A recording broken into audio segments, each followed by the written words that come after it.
सोचा है जब इंसान के घर में अन्न का एक दाना भी ना बचे, जब भूख पेट ही नहीं आत्मा को भी जलाने लगे, तब इंसान कहाँ जाता है।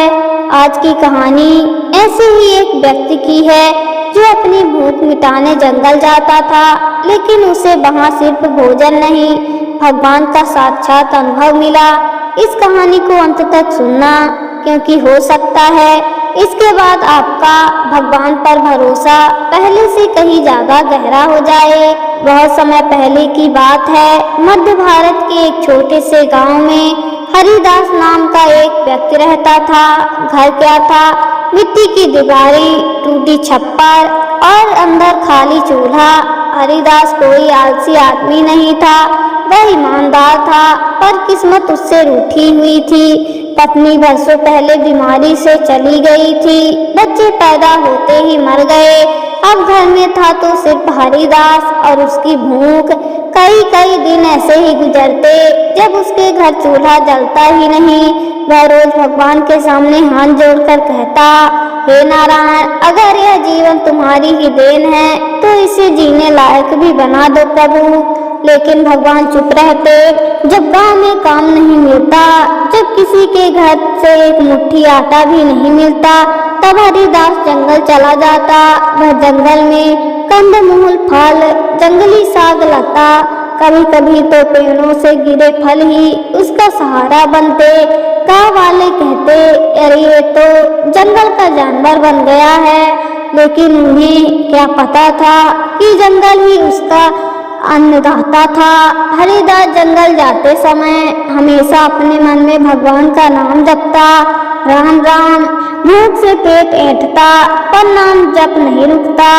एक दिन ऐसा आया जब 3 दिन से हरिदास के पेट में कुछ नहीं गया था। शरीर कांप रहा था, आंखों के आगे अंधेरा छा गया। पर जंगल में एक पेड़ के नीचे बैठ गया और फूट फूट कर रो पड़ा, हे प्रभु, अगर यही अंत है तो मुझे अभी अपने पास बुला लो, लेकिन भूख से तड़प तड़प कर इस तरह मत मारो। उसी समय जंगल में तेज हवा चली, पेड़ों की पत्तियां सरसराई और तभी हरिदास ने देखा कि उसके सामने एक तेजस्वी साधु खड़ा है। सफेद वस्त्र, आंखों में करुणा, चेहरे पर अद्भुत शांति। साधु बोले, भूख से बड़ा कोई शत्रु नहीं, लेकिन विश्वास से बड़ा कोई मित्र भी नहीं। हरिदास कांपते स्वर में बोला, महाराज, 3 दिन से कुछ खाया नहीं, बस जंगल ही मेरी रोटी है। साधु मुस्कुराए। उन्होंने अपने झोले से कुछ फल निकाल कर दिए, खा लो, यह प्रभु की प्रसाद है। हरिदास ने जैसे ही फल खाए, उसे लगा जैसे शरीर में नई जान आ गई हो। पर जैसे ही उसने सिर उठाया, साधु गायब थे। न कोई पद चिन्ह, न कोई आवाज। हरिदास समझ गया यह साधु नहीं थे, यह तो स्वयं भगवान थे। उसकी आंखों से आंसू बहने लगे। उस दिन के बाद हरिदास रोज जंगल जाता, लेकिन अब वह सिर्फ खाने के लिए नहीं, भक्ति के लिए भी जाता। वह पेड़ों से बातें करता, नदी को माँ कहता और जंगल को मंदिर मानने लगा।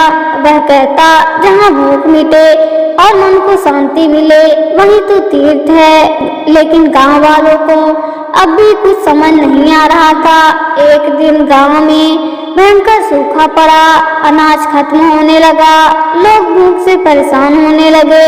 और तब उन्हें याद आया, हरिदास तो जंगल जाता है, वो कैसे जिंदा है। सूखा धीरे धीरे पूरे गांव को निगलने लगा। कुएं सूख गए, खेतों में दरारें पड़ गई, अनाज के भंडार खाली होने लगे। जो लोग कभी हरिदास पर हंसते थे, आज खुद भूख से कराह रहे थे। एक एक घर से रोटी की महक गायब हो गई।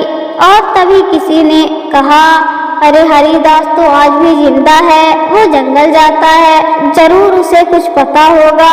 गांव के वही लोग जो कभी कहते थे जंगल का जानवर है, आज उसी हरिदास के दरवाजे पर खड़े थे। मुखिया ने हाथ जोड़कर कहा, हरिदास भाई, हमने तुम्हें बहुत ताने दिए, आज पूरा गांव भूखा है। अगर तुम्हें जंगल का रास्ता पता हो तो हमें भी ले चलो।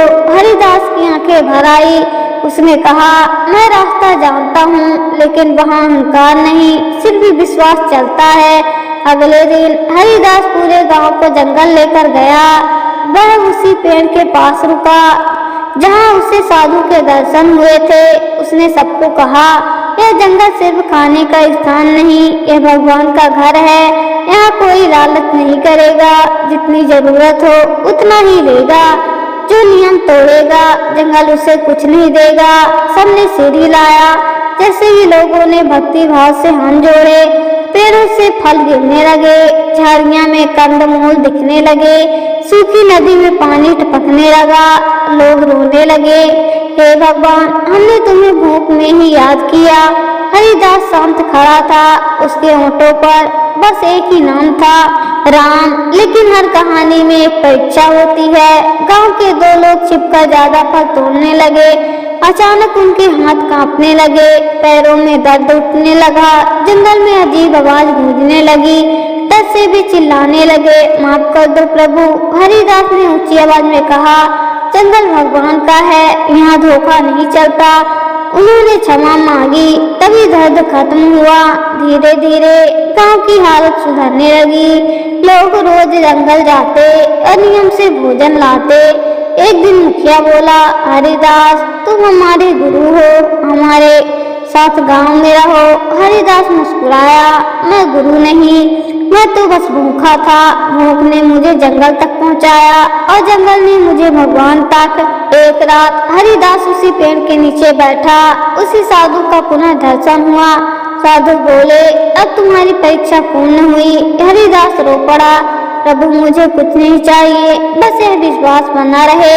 साधु मुस्कुराए और बोले, अब तुम भूखे नहीं मरोगे, क्योंकि जिसने विश्वास को अपना भोजन बना लिया उसे संसार भूखा नहीं रख सकता।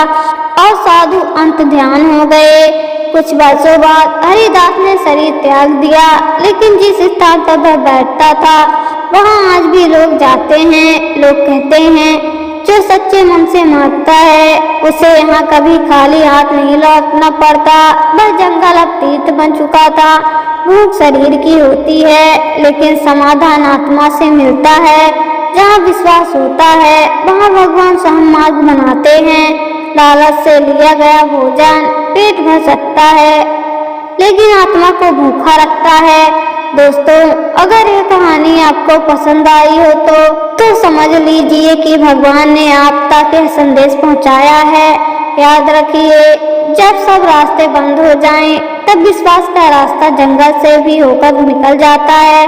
अगर आपको यह कहानी पसंद आई हो तो वीडियो को लाइक जरूर करें, इसे अपने दोस्तों और परिवार के साथ शेयर करें और कमेंट में जय श्री राम या जय नारायण लिखें। ऐसी ही और धार्मिक कहानियों के लिए चैनल को सब्सक्राइब करना ना भूलें। राधे राधे। मिलते हैं फिर नई वीडियो के साथ।